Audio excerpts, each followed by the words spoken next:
Friends, welcome back to Spirit-Filled USA, the bourbon podcast. It's not a podcast at all.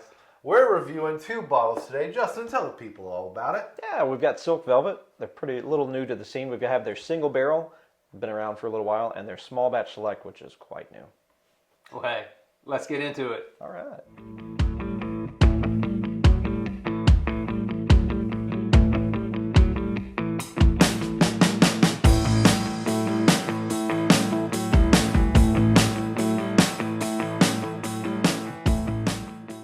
Hey, everybody, and welcome back to the Bourbon Basement in Morgantown. Beautiful Morgantown, West Virginia. I'm Ryan. I'm Zach. I'm Justin.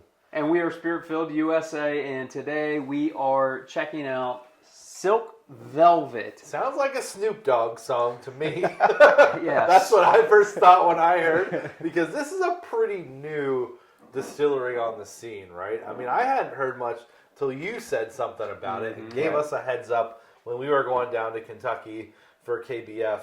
And as far as I know, this is a Kentucky only right now. They're not distributing outside of the state. Yeah, to my knowledge. The brand itself existed back in the 1880s, I believe, is when it started.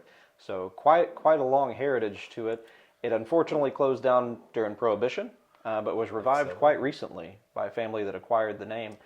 And they managed to loop in Jacob Call, which is a pretty popular guy, to help them to revive the brand. He helped revive Green River not too long ago, so they've been working together on this. And this is so it's been a number of weeks since you guys were down in Kentucky, but this was just launched maybe the week of Kentucky Bourbon Festival. I think they just started, it was the first time you could purchase that. Yeah. It was at KBF. That's correct. That's the small batch. The single barrel's been out for a minute. I think that's gotten a little bit of attention and a little bit of hype. Yep. Also, as a Christian ordained minister, I apologize for Prohibition, that this needs to come back, but at least it's back now. Yeah, we have it now. So the mash bill on these, they're an NDP, right? A non-distilling producer.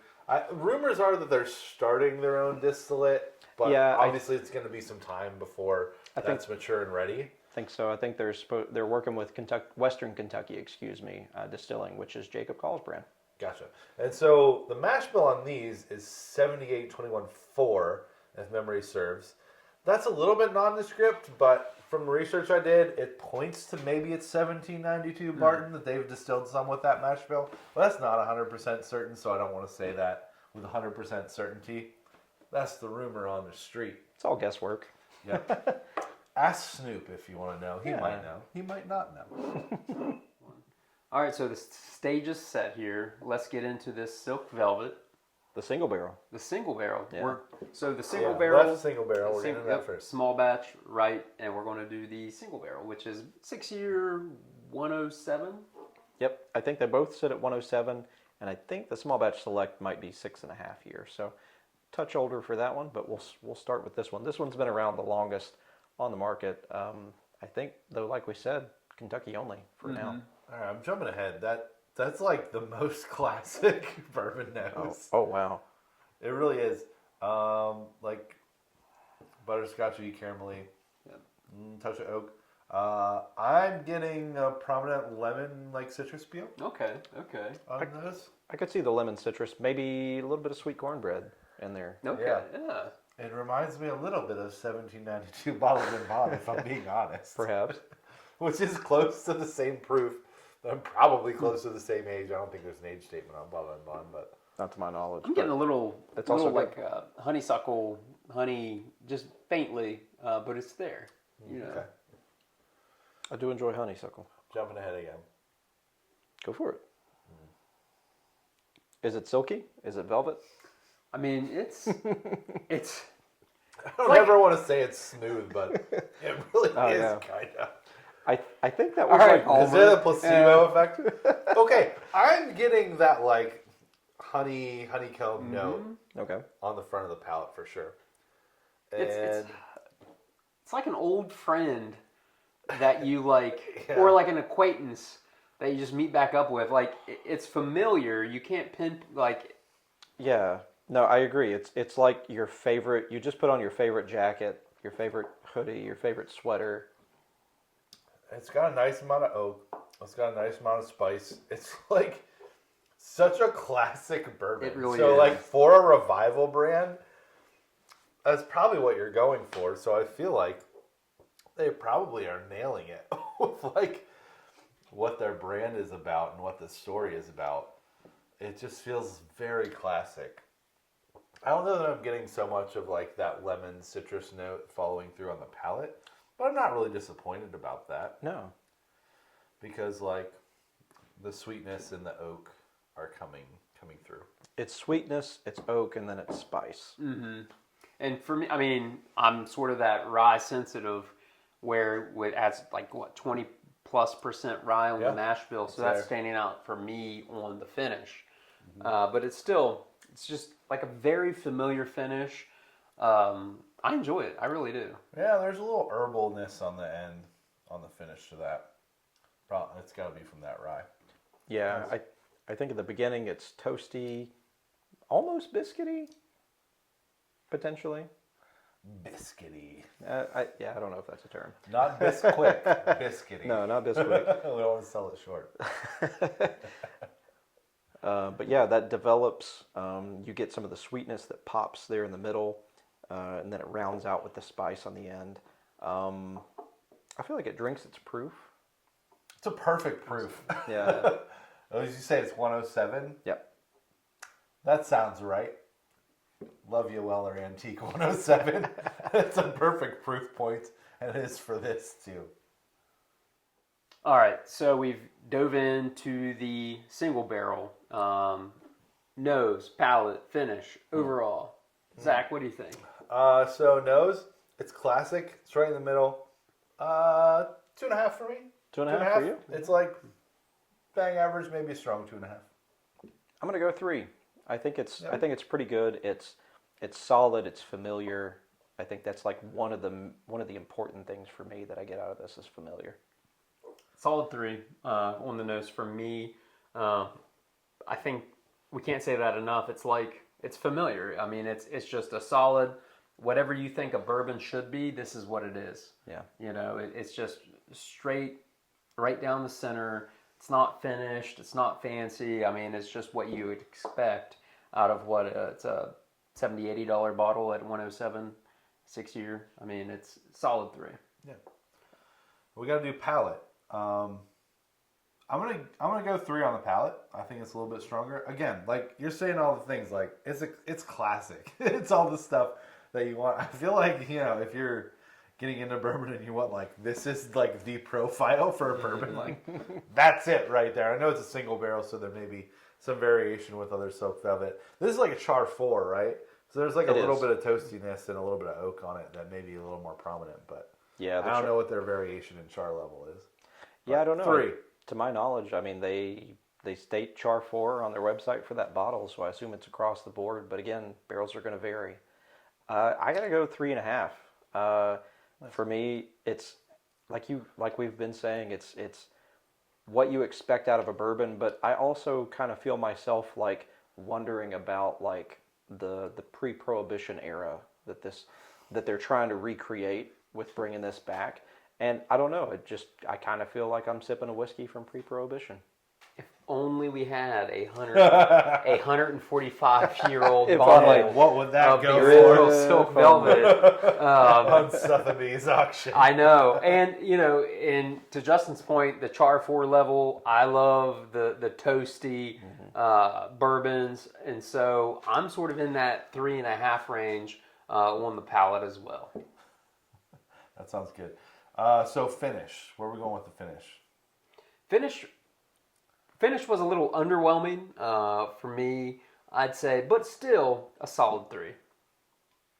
I'd stick with 3 as well. It's not as impressive as the palate, but it's still good. It's just one big bourbon hug on your mouth. It really is, yeah. Yes, this is like the classic bourbon. It's like SNL in the early 80s. I'm giving it a 2.5 on the finish. Just solid. It's just solid. And so overall, with all of our numbers combined here, I think we can say 3.5.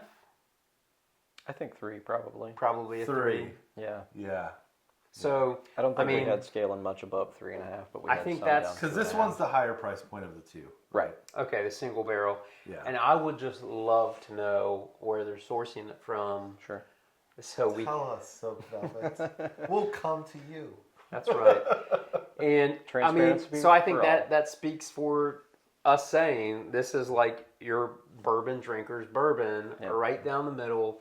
Add a 3, try it out, get you a bottle. I don't think you'll be disappointed. No, not at all. And I mean, I don't know, a lot of brands, especially brands that are kind of coming out on the scene, like they kind of need to charge more, and I feel like 80 isn't an awful price for a an single intro, barrel. especially for a single barrel.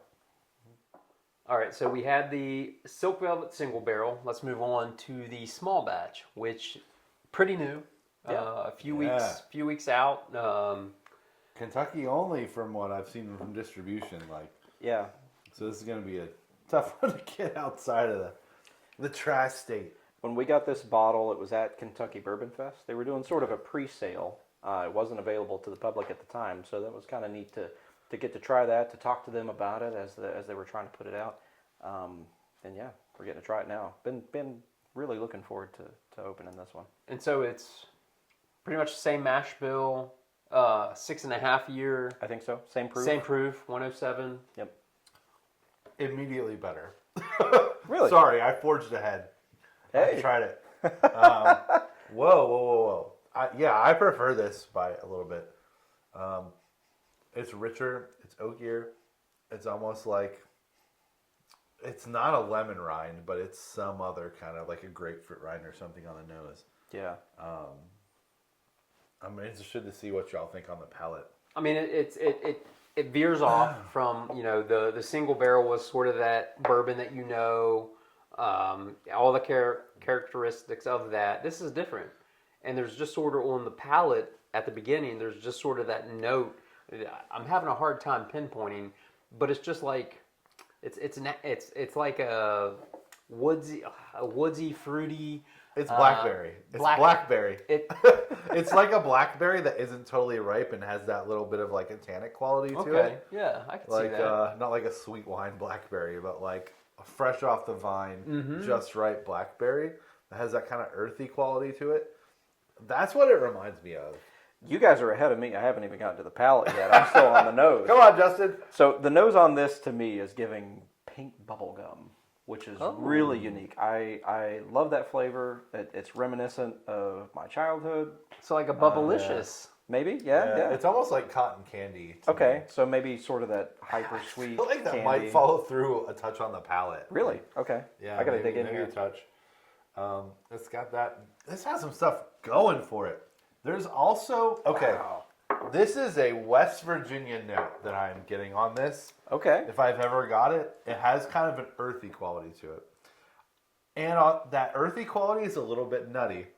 So I think it reminds me of a chanterelle mushroom, like a cooked up chanterelle mushroom, like sweet, nutty, earthy combination. It makes me think of that, which is a super crazy note, and that might sound off-putting, but I think it's great. No. Like it's that good craft funk that's standing out to me. That Appalachian heritage coming through, I suppose. That Appalachian fungus. I am trained in foraging in Appalachia. My palate is just accustomed to that. Probably nobody else is going to pick up that note. I'm not there yet, but I will say the viscosity, the mouthfeel, I think it's silkier, it's more velvety than the single barrel by far. I mean, it just, you can't see it, but it just coats this glass. Yeah, it does. It does. For me, like what keeps coming to my brain is not specific notes, but metaphors. So if the single barrel is familiar, it's the interstate highway of bourbon. The small batch select is going to be your back roads. Okay, I like More exploratory, a bit more reaching out, that kind of thing. All right, this is where it gets fun. Let's rank this. Let's give this some communion wafers, y'all. Who wants to start? Not me. Nose. Nose. Nose. No. Man. Well, we're diverging from the familiar into the back road here. Nose 3.5. Nose 3. I'm getting a 3. It's good. I'm gonna go 3 as well. I want to say 3.5, just because I really like this bottle. But yeah, I'm gonna go 3. It's fun, but it is still familiar. Yeah. Palate. The cotton candy note is fun. Yeah, Palate. I'm gonna give this a 4. Wow. I like this Big a jump. lot. I like this a lot. It's got a lot going on. Between those earthy notes and the fruity notes and the sweet notes. Give me this pour. I've got to agree with you. Solid 4 on the palate. All right. Yes. All right. It's superb for what it is. Thoroughly impressed. So I enjoy the sort of the familiar and unfamiliar with sort of that unripe blackberry. But I'm going to go 3.5 on the palate. Yeah. Solid. Just didn't quite get to the 4 level for me. On the finish, I mean, I'd say that is probably the weakest for me. I just don't think it lingers very much. 3 on the palate. Yeah. For the viscosity that you experience on the palate, it doesn't fall through as much on the finish. It's not as long. I'm still going to give it a 3, but it's nowhere near what the palate is. 3, same as you. Yeah. No notes. Good deal. Overall. Now, overall, Overall. what did we pay for this bottle? Because I feel like it was like in the $40 to $50 range. Is that right? $50. It retails Wow. for $49.99. That's that is really what's going Wow. to drive my overall on this one. yeah. Yep. Considering that, Same. what are you going with? 4.5. Man, we don't see that in the basement. God, Virginia. For $49.99, this is a standout bottle. Wow. Yeah. I'm okay. Taking the price and the viscosity into consideration, I'm still at 3.5. That's fair. I am at a 4. I'm splitting you two. I think the value is 100% there for Yep. that bottle. Yeah. I'm thoroughly impressed with this. Silk Velvet, beautiful. Beautiful job with that small batch select. Overall, I think the consensus here then is it's a 4. It's a 4. It's a 4. Yeah. And It's so a solid 4. So go get you a bottle, buy you a backup. If you can find it, good luck because it doesn't. Go sound to like... Kentucky, it's worth it. Yes. Go to Kentucky. Visit a distillery, but go for this. So great introduction to the world, Silk Velvet. I Yeah. think. Yeah, I mean, 100%. Great start. Both. Great start. This is sort of your middle of the road, what you expect from a bourbon. This is a step up. Can't go wrong with either. Yeah, it's an interesting take from a brand that's been revived from a brand that died in Prohibition. So that's part of what I've been trying to keep in mind here. The single barrel really, I think, for me, maybe exemplifies that pre-Prohibition era of whiskey. And the small batch select seems to kind of explore a little bit more. Both terrific, but yeah, I've got to give the hats off to the small batch select, especially for the price. That's where it's at. All right, friends, thank you so much for joining us for these reviews of 2 wonderful new bottles from Silk Velvet. I think we were pleasantly surprised by these offerings. Absolutely. New kid on the block. Can't go wrong. We had the single barrel that came in at a 3. And the small batch select that came in at a 4. So if you're ever in Kentucky, hopefully their distribution will open up soon. But if you're in Kentucky, definitely get you a bottle or 2 of this. And until we gather again, We'll be with you in spirit. cheers. Cheers.